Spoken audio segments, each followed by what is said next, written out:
Number 3 overall pick to the Clippers back in 2000, 8 years in the league. Darius Miles joins us now. We were just all complaining about how getting old sucks, but we don't have to talk about it now. We can talk about happy things, Darius. Your co-host Quentin Richardson was on the show a few months ago. He said that when you were in high school, people started calling you Baby KG. I don't know how guys feel about being compared to other dudes, contemporaries, but that you could play anything on the court, no worries. Did you like the comparisons? Yeah, I loved it. I loved it. It gave me a little bit of fame. They started it at Nike camp. Q and all them, they all from Chicago. So I was skinny, tall, dark skinned, and they were just like, man, that's Baby KG. And the whole camp started calling me. And after that, that's what it was. Easy enough.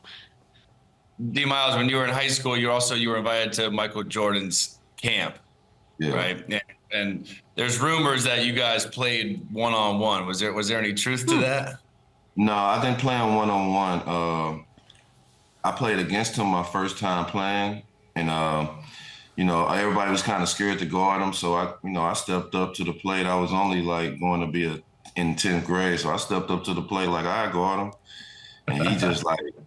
He hit every shot he took. But I blocked the shot once. But after that game, he switched teams and made me play with him for the rest of the week. And that showed that it made me confident because it showed that he respected how hard I played and how competitive I was at high school against him.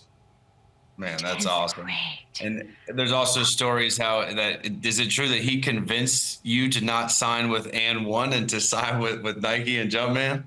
Yeah, we was going to Jordan camp every year since my sophomore year, every summer. And after my senior year, we went to Santa Barbara Jordan camp again, and we was draped down in And1 gear because they sent us so much stuff. And we was trying to get a Nike deal, but Nike was kind of BS. And so we draped the And1, and when he looked at us, he was like, man, why y'all got that on? And we was like, we can't get a deal. We want to be with Nike. And he's like, all right. So our agent called us that next morning, and people knocking on our door, and they sent us boxes of Jordan stuff. And my agent was like, what did y'all do? We was like, nothing.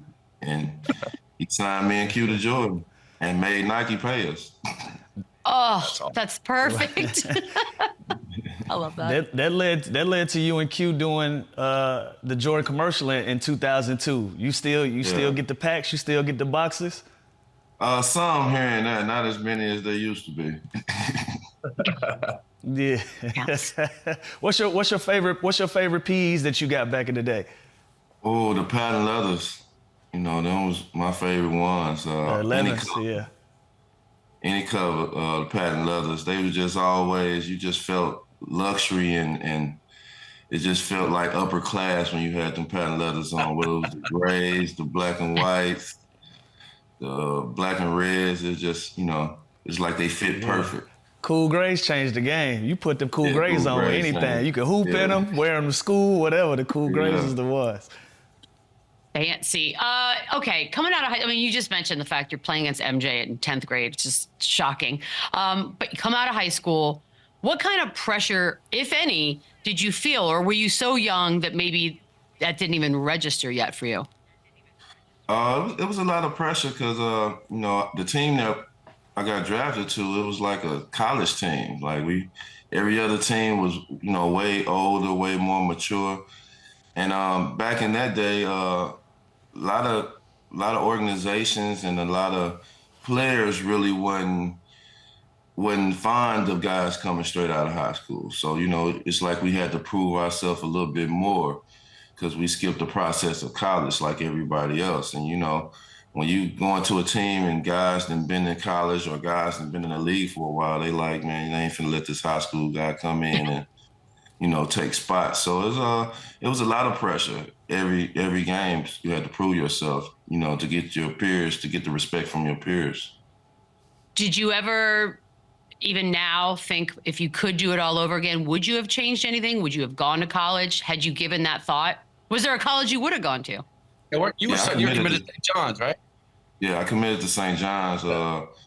Before my senior year, I committed to St. John's. But the coach, Mike Jarvis, great man. He could have been telling me anything, but he was like, man, you're a top 5 pick. You know, Wow. you shouldn't go to college. But I wouldn't change nothing. Only time I miss college is when, you know, the guys had them college stories about the dorm room and all that other stuff. But outside of that, love the process, love the guys I came into the league with. And I would have been a higher draft pick. I would have been a higher draft pick after my sophomore and junior year. I stayed all 4 years. It was so much fun. Lou says no. Nah, hell no, Hey, D-Miles, we did the right thing. Forget that dorm. We was in luxury Ritz-Carltons in 4 seasons. We good. That's true. There was no NIL. We had to get bread under the table. It wasn't legal like it is now. But you know, like it didn't really change because with the Clippers, we was working out at Southwest Junior College. That's where our practice facility was. We had to use their gym, so it really didn't feel like the league. It felt like halfway the league because Clippers weren't doing stuff like that back then.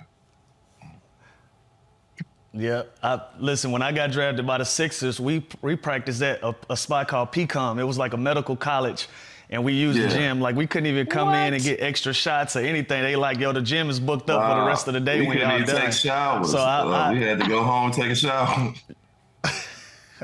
Wow. I understand that experience. So when you came in with the Clips, your first game was against Karl Malone and John Stockton, who's obviously the legendary pick and rollers. How was that first game? What was that experience like? Was you nervous? Man, it was surreal. I didn't know John Stockton was that big. Like you know, you see him on TV, he looked like a smaller guy, but he was real tall and big. And then Karl Malone arms. So we kind of got into it with him and Olin Pollini and all them, and you know, we couldn't back down. And I just think back on, I was like, man, he would have kicked my ass if I would have ran up on him because I was sticks and bones. But his arms was so big, and he was so big to get around him. And just the size of the game, we was way faster and quicker, but they knew more than us. And then that's when I really, really realized that this game is a whole nother level. You got to think it out too. Yeah, D-Miles, during that same time on the Clips, you were playing in the same building as the SHAQ and Kobe three-peat team. And I always wonder, especially during those times, was there any beef? Like, was there jealousy? Was there even more of a rivalry, like sharing that same arena? No, we beat them every year. We beat them in the regular season like once or twice. SHAQ was like a big brother. When we got to LA, like he took us in like we was little bros, you know, invited us to his house, invited us to different events. Kobe was younger, so every time we played, Kobe was up for the challenge. And, you know, they team was older. So Phil and Kobe used to always want to, like, demolish us. But it really wasn't no beef or no problem or nothing like that. I think we kind of grabbed our fan base from the grassroots and, you know, came on up from that. They liked the way we played and how hard we played. That was the SHAQ as a cop phase. Always great video and pictures from that era. Is it true he pulled you over? Yeah, the 405? Yeah. How'd that go? Yeah, he made me late for practice, pulled me over. I guess they didn't have practice, and man, he pulled me over, and the rest was history from there. I told him, you got to pay my fine. He said, I got you. I went on to practice. What a fun thing to be able to do to friends. Wait, did you know it was him immediately, by the way? Like, could you tell in your rear view? I was looking down. I was looking down in my glove compartment trying to grab all my proper paperwork. And I looked up, I was like, man, you know he police for real. Yeah. Yeah, he actually police. He told me stories about how he'll pull people over or go to people's houses and they think they're getting punked or it's a prank because it's SHAQ, so they don't take it serious. But he a real police officer. That's awesome. Yeah, legit. Go ahead. He legit. I wanted to know, you played. He real 12. Yeah. But I wanted to ask you, man. You only played 2 seasons with the Clips. Why you think things ended so early, so quick?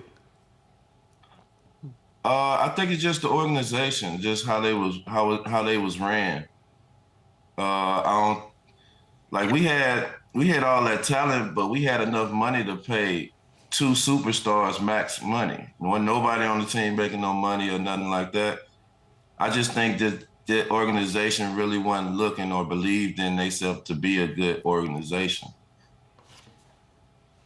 Wow. So Darius, after that year, you're traded to Cleveland, and that was before LeBron gets there. And that whole year, you're basically tanking to get the #1 pick to get LeBron. What was that process like, just knowing the ownership is trying to lose games to get this, this next prodigy kid?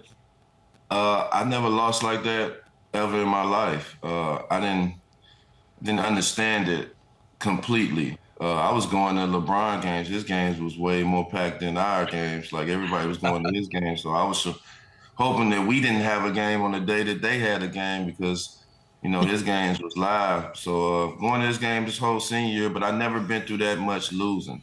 Like I think we won 16 games out of 82. I ain't never felt nothing like that. It was an experience for me. But the next year, the town changed when we got LeBron.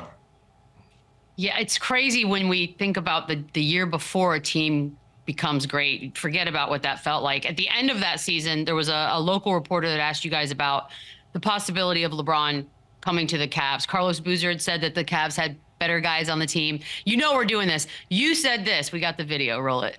I don't think you can really just bring a high school player in and really just think your team gonna really turn around like that. Baby Darius. All right. It's one of those hot takes gone cold. Is it weird to watch that now, knowing how it all played out? No, because they just played clips and they edited. If you really listen to everything that I said, I was taking up for LeBron. Like they was trying to put all this pressure on him. They was trying to do all this other stuff.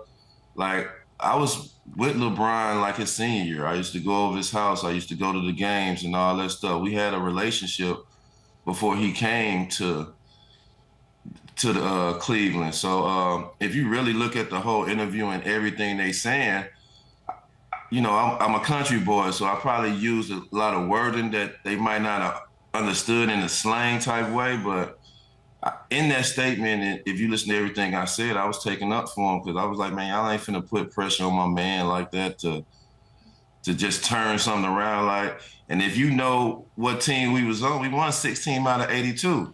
It wasn't all happy-go-lucky around there. Everything wasn't fine and dandy. So, knowing what we went through last year, you're not going to put no pressure on my man to come in and just turn this organization around and we was the worst team in the NBA like that. Like, it's never been done like that before. So, when I see that clip, it's all love and good. This is that new day and era where they take something and they try to run with it. But in all actuality, I was really taking up for him. Once that season started, though, did you know, like immediately, he was a generational talent, and this was gonna be a long ride? And did you see him still in 21 years still being as dominant as he is? No, I didn't see in 21 years that he was gonna have 40,000. Like that's crazy. Right. But I knew he was a generational talent. I knew he was gonna be a good player. I knew he was gonna be a good player by watching him in high school. Like just how advanced his game was, and once you put him on the court, you take him off the court with high school guys and put him on the court with older guys, didn't nothing change. Like, he just looked a little bit more faster. He looked like he jumped a little bit more high. But I knew it from training camp. I knew it from the summertime. We was all working out during the summertime playing together. Like, he was something special. And an organization like that, they got him. They didn't really know what to do with him. Like, I started point that year. I started the point. Ricky Davis was the 2, LeBron was the 3, Boozer was the 4, Big Z was the 5. And I struggled at point guard because I felt LeBron should have ran point because the way his game was, it was like he played so smoothly and got everybody involved, plus got buckets. But, I just think the organization really off the rip didn't know what they was doing. He probably would have made the playoffs every year if they was prepared for him. You had like a Don Nelson or something that make you run up and down the court, you know what I'm saying, run. Like, we really wasn't a running team. We was running like the Utah Jazz old offense.